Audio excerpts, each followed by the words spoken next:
주일 가운데 주의 전에 오신 우리 성도님들을 축복합니다. 하나님이 기억하시는 하나님의 귀한 백성인 줄 분명히 믿습니다.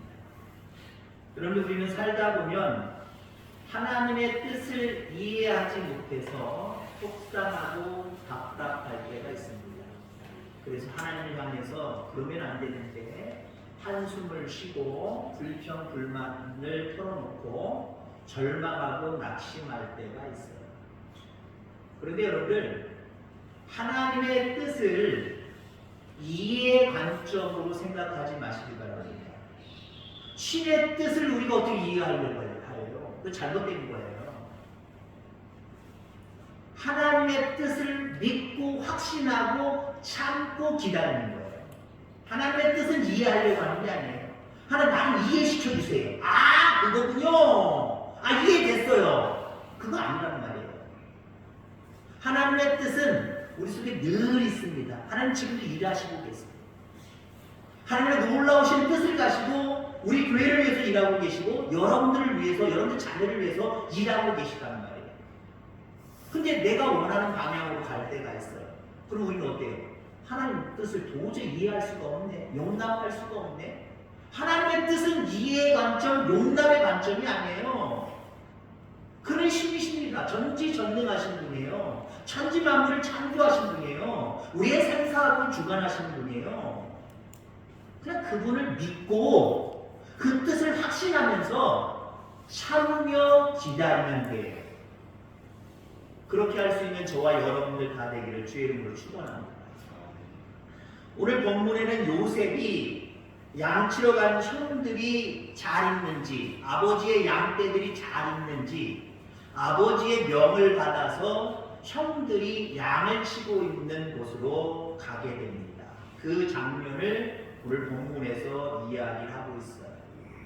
이 장면을 통해서 요셉이 아버지의 뜻에 성실한 태도를 가지고 있구나라고 하는 것을 발견합니다. 지금 요셉의 형들, 야곱의 10명의 아들들이 양을 치러 간 곳이 어디입니까? 세겜입니다. 세겜. 우리는 이 지명을 잘 생각해 봐야 돼요. 여러분들, 야곱과 관련해서, 야곱의 아들들과 다 관련해서 세겜이라는 땅은 어떤 땅입니까? 야곱의 딸 디나가 강간당한 곳입니다. 세겜 사람들에게 강간당했잖아요. 성추행 당했잖아요. 그리고 이 여자 우리 아내를 삼을 수 있도록 너희들 용납해라. 그러니까 허락해라. 그때 여러분들, 야곱은 가만히 있었지만 야곱의 아들들, 그 중에 여러분들 시므온과 레이가 함정을 파고 그들에게 접근하지요. 그러면 우리랑 결혼을 맺으려면, 사돈을 맺으려면 너희들 남자들은 다 할례를 해라. 그러면 우리 동생, 여동생 디나 줄게. 너희들한테 줄게. 그리고 남자들이 할례를 다 행했단 말이에요. 할례를 행할 때, 고통 중에 있을 때, 아픔 중에 있을 때 시므온과 레위가 가서 세겜 남자들을 다 죽였습니다. 바로 그 사람들이 세겜 사람들이에요. 그때 야곱이 아주 적극적이지 못한 소심한 모습을 보였다고 지난번에 말씀드렸죠. 자기 딸이 강간당했는데 아무 행동을 하지 않아요. 근데 아들들이 나서서 그들에게 벌을 내립니다. 그때 야곱이 어떤 생각을 했어요? 야, 건드릴 사람들은 건드려야지. 걔네 잘못 건드렸다가 나중에 우리 탐내당하면 어떡해? 걱정하고 염려했어요. 그리고 시간이 좀 지난 거예요. 근데 아들들이 양을 치러 세겜으로 갔대요. 왜 갔을까요, 여러분들? 왜 갔을까요? 갔으니까 갈 이유가 분명히 있을 겁니다. 세겜에는 풀이 많아요. 세겜 땅에는 비옥한 땅이라 풀이 많단 말이에요. 양떼를 치는 목동들이에요. 풀이 많은 곳을 찾아가야 되잖아요. 세겜 땅 안 갈 수 있습니까? 세겜 사람들이 원수 갚을지라도 몸으로 가긴 가야 돼요. 양떼를 살리긴 살려야 돼. 먹이긴 먹어야 되니까. 한마디로 어쩔 수 없이 세상과 타협하느냐, 먹고 사는 문제에 타협하느냐, 이 야곱의 아들들은 아버지의 양떼를 이끌고 세겜에 갔단 말이에요. 그러니까 아버지 야곱이 그들의, 그리고 이 자기 양들의 생사가 궁금한 거예요. 물론 아버지 입장에서는 어디를 가든지 자식들 잘 있을래나? 우리 양떼들 손에 없을래나? 그거 걱정하겠지요. 근데 특별히 야곱은요, 자기 아들들이 양떼를 이끌고 그 위험한 세겜으로 갔기 때문에 지금 요셉에게 가서 형들과 양떼들 아무도 좀 묻고 와, 알아갖고 와, 그렇게 시킨 거예요. 여러분, 그런데 세겜으로 가는 중에 형들은 도단으로 장소를 이동합니다. 한참을 헤맸는데 형들이 안 보여요. 지나가는 사람에게 물어보니까 그 사람들이 니네 형들이었구나. 니네 형들 저쪽 도단으로 갔어. 그러면 여러분들 보통 사람이면 어떻게 합니까? 보통 사람이라고 한다면 에이 늦었네. 아버지한테 가서 내가 세겜으로 가서 형들의 안부를 물으려고 갔더니 벌써 도단 다른 데로 갔대요. 못 만났어요. 그러면 되는 것 아니에요? 근데 여러분들 오늘 본문 속에 요셉은 그렇게 하지 않았다는 거예요. 도단까지 가서 형들의 안부를 확인하려고 했습니다. 확인했습니다. 이건 뭘 얘기해 주냐면 아버지의 뜻과 아버지의 목적에 성실성을 보이고 있는 거예요. 여러분들도 아버지의 뜻, 아버지의 섭리에 성실함을 보이기를 주의 이름으로 축원합니다. 내가 원하는 방향이 아니지만 우리 하나님 지금도 일하시고 하나님의 큰 뜻을 가지고 나를 인도해 주실 거야 라고 하면서 하나님 바라보는, 하나님 의지하는 성실성 가지시길 주의 이름으로 축원합니다. 내 뜻대로 안 되면 휙 돌아서고 삐지고 그러지 말고요. 지금 요셉은 아버지 야곱이 어떤 뜻을 갖고 있는 거예요? 형들이 궁금하다는 거예요. 양떼들의 안부가 궁금하다는 거예요. 그게 미치겠어요. 미친도록 지금 궁금한 거예요. 왜? 세겜에 갔습니까? 위험한 그 땅 세겜에 갔습니까? 요셉은요, 그 뜻을 알기 때문에 비록 위험한 곳에서 다른 곳으로는 갔지만 그래도 형들의 안부를 봐야 되잖아요. 이 사람들이 지금 지나가는 사람 속일 수도 있는 거잖아요. 니네 형도 도단으로 갔어. 도단으로 간 게 아니라 세겜 사람들이 끌고 갔을 수도 있고 죽일 수도 있었던 거 아니에요. 그러니까 여러분들 요셉은 아버지의 목적, 아버지의 뜻을 이루어드리려고 성실하게 지금 도단까지 혼자 지금 가고 있는 거예요. 우리 모두가 아버지의 목적, 아버지의 뜻을 따라서 다 이루기까지 성실하게 그 하나님을 바라보고 의지하며 나아가게 되기를 주의 이름으로 축원합니다. 자, 그런데 보세요. 그냥 집에 가도 되는데, 세겜에서 그냥 집에 가도 되는데 요셉은 성실하게 아버지의 목적, 뜻을 이루어드리려고 도단까지 가서 형들을 마주했단 말이에요. 어떤 일이 벌어졌습니까?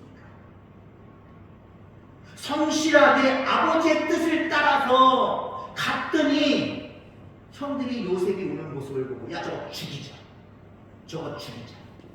아주 큰 불행한 모습이 요셉을 기다리고 있었다라고 합니다. 만약에 요셉이 아버지 야곱에 대한 성실성 이것을 가지지 아니하고 세겜에서 다시 집으로 돌아갔다고 한다면 지금 이런 위험한 요소를 만나지는 않았을 거예요. 근데 요셉은 적어도 아버지를 생각하고 아버지의 뜻을 이루어드리려고 도단까지 왔지만 아주 난처한 큰 일을 지금 당하고 있다라고 하는 겁니다. 우리도 마찬가지입니다. 하나님의 뜻대로 순종하며 100% 순종할 수 없지만 나름대로 하나님의 뜻대로 순종하며 말씀대로 살지만 잘 될 것 같지. 말씀대로 살지만 오히려 안 될 때가 있어요. 아버지의 뜻을 이루어드리려고 성실하게 도단까지 갔지만 오히려 칭찬을 들었다든지 아니면 하나님 더 큰 축복을 주셨다든지 이런 얘기가 나와야 되는 거 아닙니까? 근데 저거 죽여보자. 오히려 지금 큰 함정에 빠지는 요셉의 모습을 보게 된다는 거죠. 여러분, 우리가 믿음 안에서 살다가 잘 안 될 때도 있어요. 여러분, 잘 되는 것만 하나님의 뜻입니까? 요셉을 통해서 우리는 적어도 당장 눈앞에 안 되는 것도 이것도 하나님의 뜻이구나, 하나님의 계획이구나. 오늘 제목의 말씀이 뭡니까? 더 큰 그림으로, 더 큰 계획을 가지고 우리를 이끌어 가신다는 얘기예요. 우리는 근데 어때요? 더 큰 계획을 알지도 못하고 눈앞만 쳐다보고 내 감정, 내 육신적인 생각에 치우쳐서 이게 잘 되는 일인데 나 안 되는 일인지 이것만 판단하면서 왜 안 되는 일로 하나님, 나 믿음 가지고 성실하게 주님의 뜻대로 살고 있는데 왜 안 되는 일로 나를 인도하지? 우리는 불평불만할 때가 있어요. 여러분들, 안 되는 것도 하나님의 뜻입니다. 내 뜻대로 안 되는 것도 하나님의 뜻임을 여러분들 확신하며 살아가게 되기를 주의 이름으로 축원합니다. 하나님의 말씀대로 살다 보면은요, 세상 사람들이 우리를 우습게 봅니다. 우리가 나쁜 결과를 낳는 길로 갈 수밖에 없도록 상황들이 그렇게 만들어질 때가 있습니다. 이럴 때 우리는 어떻게 해야 될까요? 나름대로 성실하게 믿음 생활했는데, 하나님의 말씀을 쫓아 살아간다고 했는데 좋지 못한 일들이 벌어질 때 우리는 어떤 생각을 가져야 될까요? 우선은요, 하나님의 형통케 하심을 믿으시기 바랍니다. 이게 나 잘못된 일이 아니구나. 좀 지켜봐야지. 인내해야지. 내가 잘못된 길이라고 생각하지만 하나님은 이 모습을 통해서 나에게 형통을 주십니다. 적어도 요셉은 그렇게 생각했을 거예요. 형들에 의해서 노예로 팔려가지만 이 모습을 통해서도 하나님은 나를 내게 주신 꿈대로 이루어 주시리라, 형통하게 하시리라, 그걸 믿었기 때문에 요셉의 생애 속에, 특별히 포로로 잡혀가서 애굽의 총리가 되기까지 13년의 세월이거든요. 13년 동안 불평불만하지 않았어요. 그의 삶의 태도를 통해서 우리는 보게 됩니다. 성실하게 살아가잖아요. 아버지 기도 성실한 사람이 노예로 팔려가서 남의 집살이에도 남의 집살이에서도 성실했고, 감옥에서도 성실했고, 왕 앞에서도 성실했고, 결국은 어떻게 돼요? 형통하게 됐잖아요. 애굽의 총리가 됐잖아요. 꿈대로 이루어졌잖아요. 여러분, 그렇습니다. 지금 당장의 눈앞의 것들만 바라보지 말고요, 결국 나를 형통케 하실 것이다 라고 하는 그 확신을 가지고 지금 당장 안 되더라도 인내하며 살아가는 저와 여러분들 다 되기를 주의 이름으로 축원합니다. 요셉이 성실하게 행했더니 나쁜 결과가 왔습니다. 형들이 오히려 죽이려고 해요. 물론 결과론적으로는 죽이지 아니하고 우물에 빠뜨렸고, 지나가는 애굽으로 가는 상인들에게 돈을 받고 팔아넘기는 상황들이 벌어졌습니다만은 어찌됐든 간에 성실하게 행했더니 나쁜 결과가 주어졌다는 거예요. 그러나 그 속에도 하나님의 인도하심은 살아있었던 거예요. 내가 안 되는 상황이다 라고 할 때 하나님 없는 것 같지요? 아니요. 그 안 되는 상황 속에서도 하나님은 함께하고 계시는 거예요. 여러분들 버리지 않습니다. 여러분들 곁을 떠나지 않습니다. 끝까지 영원토록 우리 곁에 계셔서 그분의 계획대로, 그분의 뜻대로 우리를 인도해 가시는 거예요. 그러니까 쉽게 지금 눈앞에 있는 상황들만 가지고 판단하지 않게 되기를 주의 이름으로 축원합니다. 우선 보세요. 죽이자 그랬는데 하나님이 그 배후에 일하시니까 죽이는 마음을 죽이는 게 아니라 그냥 무릉등에 빠뜨리자, 우물에 빠뜨리자. 우물에 빠뜨렸어요. 또 그 은혜가 또 어떤 은혜입니까? 하나님이 일하신다는 게 또 어떻게 증명돼요? 그 우물에 빠뜨렸더니 마치 그 우물이 빈 구덩이에요. 저 어렸을 때는요, 우물이 있었는데 우물에 빠져 돌아가신 분들 많았어요. 왜요? 그 자살하려고 빠져서 돌아가신 분도 있겠지만 그 우물 자체가 이 정도잖아요. 그러니까 이게 술 드시는 어르신들이 거기다 신발 벗고 들어가시는 분들 많았거든요. 이게 무슨 뜻이냐? 동네 사람들이 어르신들이 얘기하는 거 저 어렸을 때 들었어요. 술 먹고 정신없어서 자기 집인 줄 알고 신발 벗고 이렇게 걸터 앉아서 뚝 눕느냐고 눕다가 쿵당 빠져드는 거예요. 불안한 얘기를 하면서 웃습니다만은 그 협소한 장소에 빠졌다고 생각해 보세요. 살아남을 길이 없어요. 근데 요셉을 빠뜨렸더니 마치 물이 하나도 없네. 이것도 하나님의 일하심을 기억하기를 주의 이름으로 축원합니다. 미디안 상인들에게 팔려서 결국 애굽의 노예로 가도록 만드셨습니다. 요셉은 애굽에 가서 보디발의 노예가 되었고요. 비록 노예였지만 거기서도 보디발의 총애를 받는 모습들을 바라보게 됩니다.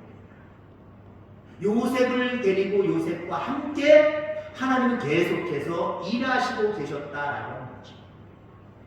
그렇습니다.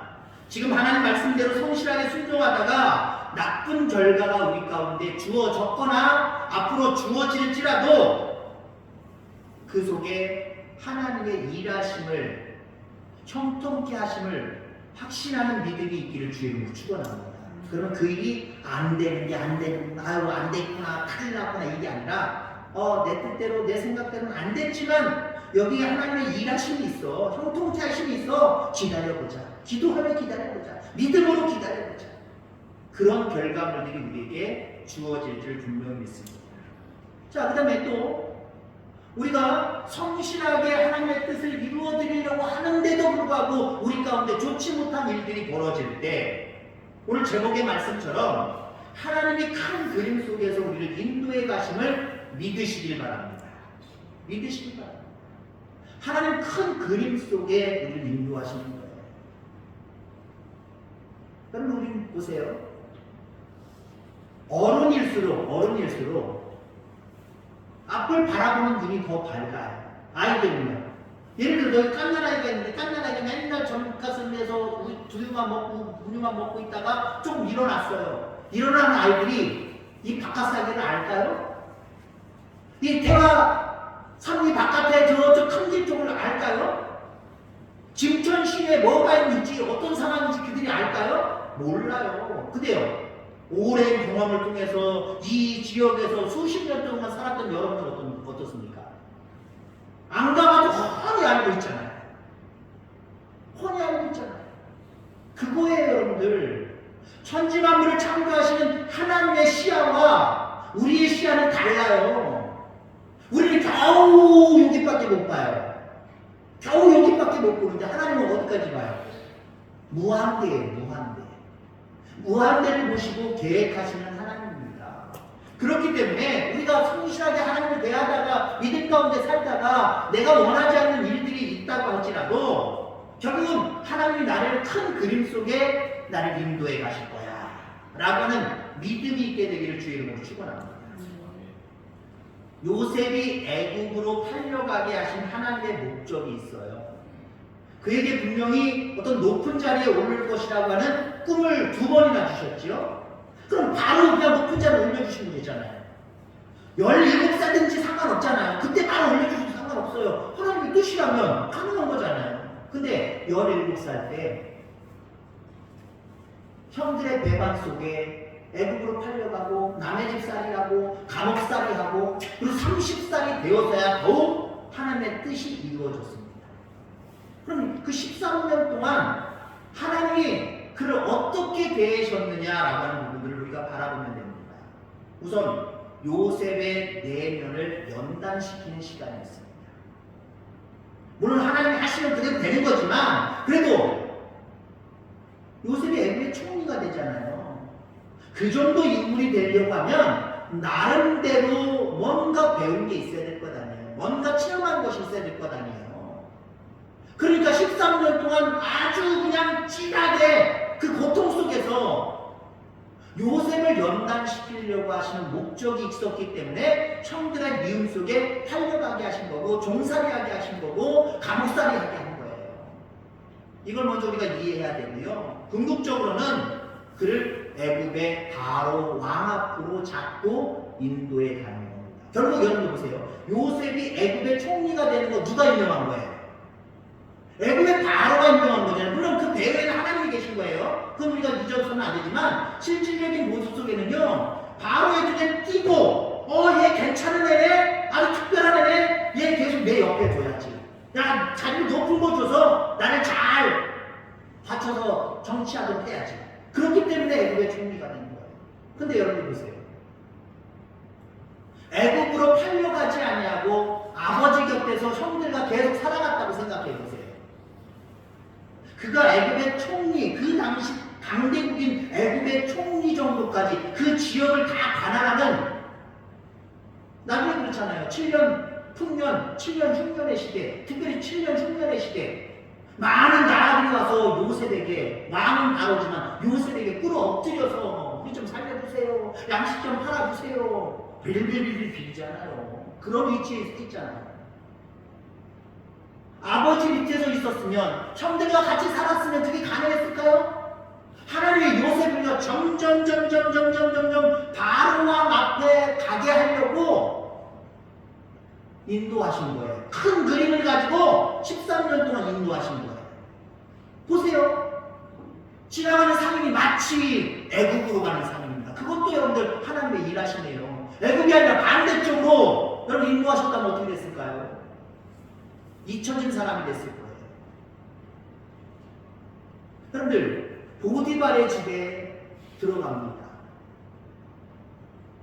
그 보디발의 아내를 통해서 누명을 쓰고 감옥에 갇히는데, 그 감옥이 또 희한한 감옥이에요.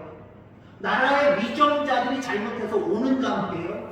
그래서 거기에 술 맡은 관원장과 떡 맡은 관원장이 감옥에 들어왔잖아요. 물론 떡 맡은 관원장은 나중에 죽임을 당합니다만은, 술 맡은 관원장의 꿈을 거기서 잘 해석해주고 좋은 관계를 맺음으로 말미암아 나중에 이 술 맡은 관원장이 복직을 해서 바로 왕이 꿈을 샤락을 꾸고 정말 염려와 걱정 가운데 빠졌을 때, 내가 도대체 무슨 꿈을 꾼 거야? 이 꿈의 내용이 대체 뭐고, 어떤 계시하신 게 뭘까? 궁금해할 때, 술 맡은 관원장이 내가 감옥에 있을 때 아주 성실했던 사람 요셉이 있습니다. 그랬더니 왕이 데리고 와봐. 그래서 요셉이 바로 왕의 꿈을 해석을 해줬잖아요. 그게 뭐예요? 이 나라에 7년 동안 풍년이 될 겁니다. 7년 동안 풍년이 될 겁니다. 그때의 예비를 잘 하셔야 됩니다. 왜? 나중에 또 7년 동안 이제 풍년이 아니라 흉년이 될 겁니다. 그 7년 동안 좋다, 괜찮다, 아무렇게나 허송세월하지 말고 요때를 다 제기하고, 그리고 흉년 때 이것을 가지고 활용하면 됩니다. 아주 꿈을 발견해냈을 뿐만 아니라, 왕이 꾼 꿈을 알아냈을 뿐만 아니라 어떻게 해야 될지 대처할 방향까지 다 얘기해 주니까 왕은 넘어갈 수밖에 없는 거예요. 너 내 옆에 있어. 너한테 총리 줄게. 내 밑에서, 바로 내 밑에서 다른 사람 없어. 내 밑에 너 하나밖에 없어. 네가 일해. 네가 책임져. 결국 그 꿈대로 애국의 총리가 됩니다. 11 형제들이 와서 절을 할 수 있는, 꿈대로 되어지는, 아버지 엄마까지 와서 그 방 앞에 끌어들이게 되는 그런 권력을 갖게 돼요. 꿈대로 이루어진 거예요. 여러분, 그렇습니다. 하나님은 우리보다 우리를 더 잘 알고 계세요. 그렇잖아요. 남들이 나를 더 잘 알아요? 내가 나를 더 잘 알아요. 근데 여기에 덧붙일 게 있어요. 나보다 나를 더 잘 아시는 분이 계십니다. 하나님이십니다. 여러분이 나를 사랑해요? 저를 사랑해요? 아니, 내가 나를 사랑하는 건 못 미칠 거예요. 근데 여러분들, 여기 또 한 가지 중요한 사실이 있어요. 내가 나를 사랑하는 나보다 하나님이 여러분들을 더 사랑하세요. 그런 하나님이 큰 그림을 가지고 우리 교회를 인도해 가시고 계시고요. 여러분의 가정과 여러분의 자녀를 인도해 가세요. 그러니까 순간순간마다 이거 어떻게 하면 좋아? 걱정하고 염려하고 하나님 원망하고 포기하는 인생 살아가지 않기를 주의 이름으로 축원합니다. 이 어려움 속에서도 하나님의 큰 그림이 있겠지. 하나님의 큰 뜻이 있겠지. 이 어려운 상황 속에서도 하나님의 뜻하신 큰 그림들, 그 축복이 있겠지 라고 생각하며 좀 이따 찬양하겠습니다만, 믿음 위에 서서 그 믿음 위에 서서 걸어갈 수 있는 하나님의 귀한 자녀들 다 되어지기를 주의 이름으로 축원합니다. 기도하겠습니다. 하나님 아버지 감사합니다.